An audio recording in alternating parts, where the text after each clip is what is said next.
Let's review the basics of Marxism. So to start, we need to think a little bit about human history and how economics and marketplaces have developed over human history.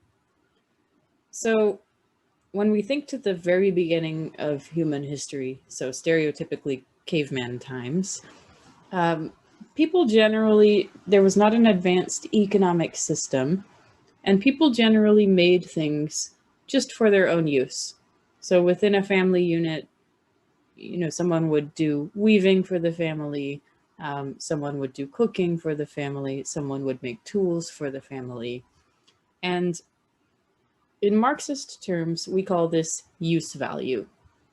So use value is the idea that I make this item for my own use. So for example, I knit a sweater for warmth, or I make an axe for cutting something. And I'm really the only one who's going to use that item. Me or maybe, a very close family member are the only ones who will ever use this item. So it's for our own use. As humans become more advanced and, begin to communicate with each other, we develop this new term, exchange value, to describe the idea of trading items. So this is essentially a rudimentary marketplace. One person says, I'll give you these 2 sweaters I made if you give me the axe that you made.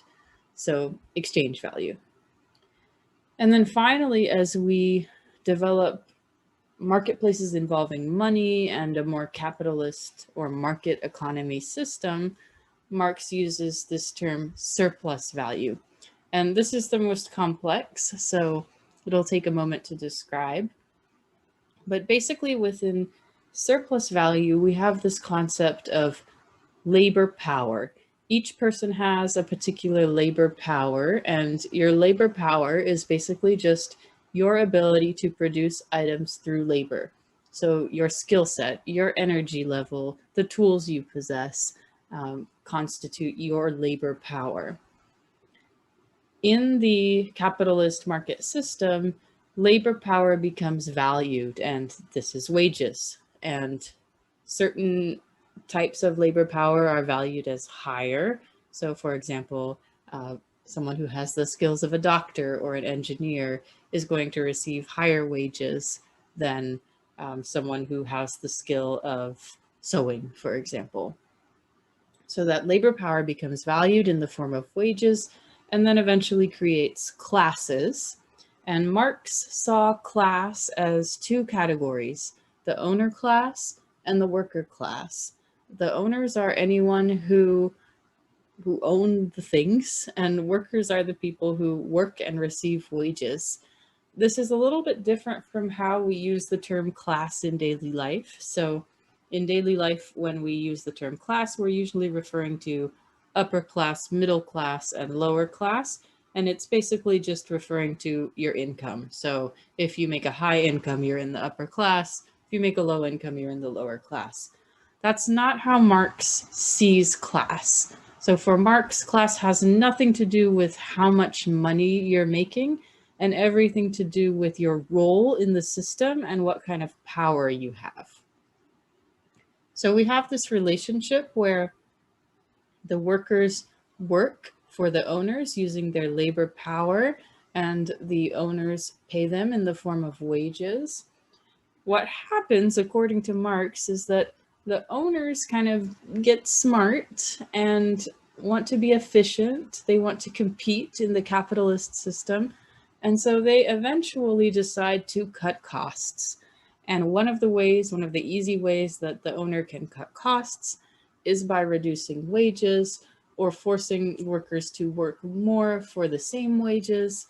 And this results in workers becoming poor. And I'm using this term relatively. So the workers may make great money. They may, have a totally fine situation with regard to living wage and everything.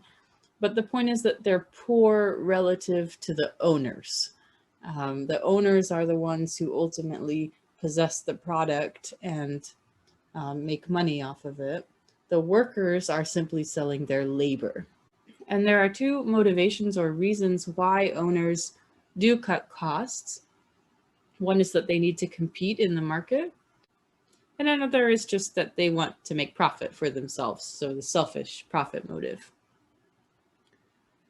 So this concept of surplus value is basically the capacity of the worker to produce as much as possible, and then the kind of value or benefit that the owners take when the workers are producing as much as possible. So the money that they make as profit from owning the company where the workers work. So I want to do a quick exercise thinking about these two classes, the owner class and the worker class. So I'd encourage you to pause the video in a moment to think about this. Basically, I want you to think about these 4 jobs. The first one is a retail job. So for example, working as a cashier at Meijer. The second is an accountant. Third is a software developer. And fourth is a landlord. I want you to ask yourself, if a person was doing these jobs, would they be part of the worker class or the owner class? Or is it unclear? It's possible that some of these could fall into both categories. So pause the video. If you're having trouble figuring it out, you can ask yourself these questions. In these jobs, are you selling labor, a product, or both? In these jobs, how easily can you be replaced or lose your job? Generally, the worker class, the person is going to be selling their labor, and often they are replaceable because you can just hire a different laborer to do the work that the person was doing. So pause the video and write down your thoughts for each of these 4 jobs. All right, so let's go over these. So the first one is a retail job. This is definitely in the worker class. So in a retail job, a person sells their labor for relatively low wages and few benefits. You are not creating any kind of product as a retail worker. You're simply showing up for work and doing certain tasks, and you are totally replaceable. I mean, they may have to train a new person to replace you, but that training takes a few hours, if even. So this is a sort of a weak position to be in the Marxist scheme of the world, because you are in the worker class. Next, we have an accountant. An accountant is also almost definitely in the worker class. So an accountant sells their labor.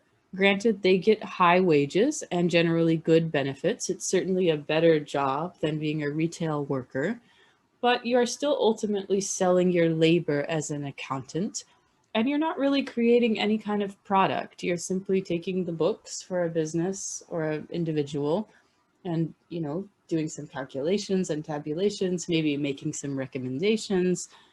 But these are just tasks that you do. You're not creating a product.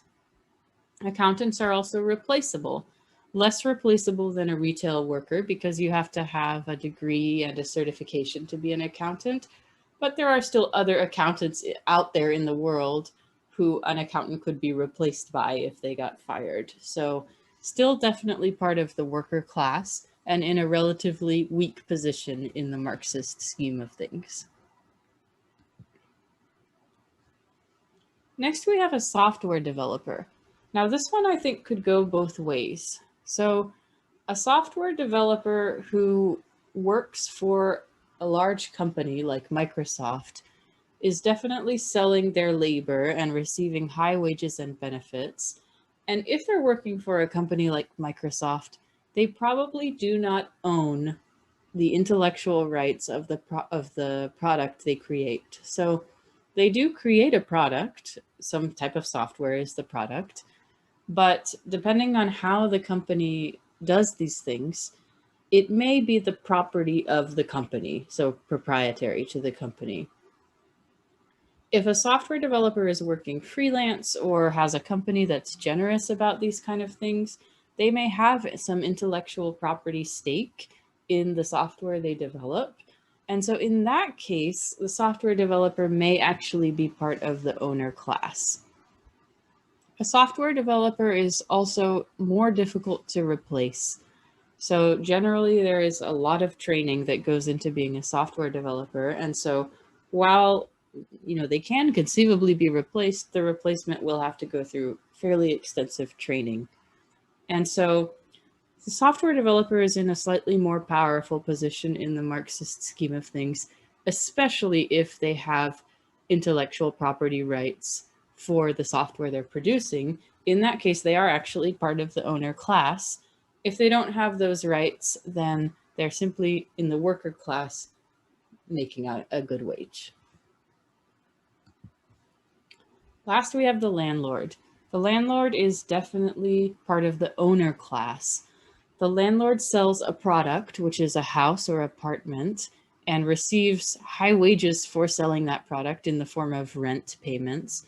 And there is very minimal labor required to be a landlord because you do own the product. So you're not even really making a product. You do have to do maintenance, but ultimately you're providing this product that requires very little effort from you as the landlord. And finally, a landlord is irreplaceable. So if I don't like my landlord, I can't just go out and say, okay, I'm going to do a search. I want to find a new landlord, replace my landlord. They own the house or the property. So unless they choose to sell that property to someone else, they can't lose their job. They can't be fired. So in Marxist terms, this is the most powerful job of the four jobs we've talked about because they are part of the owner class.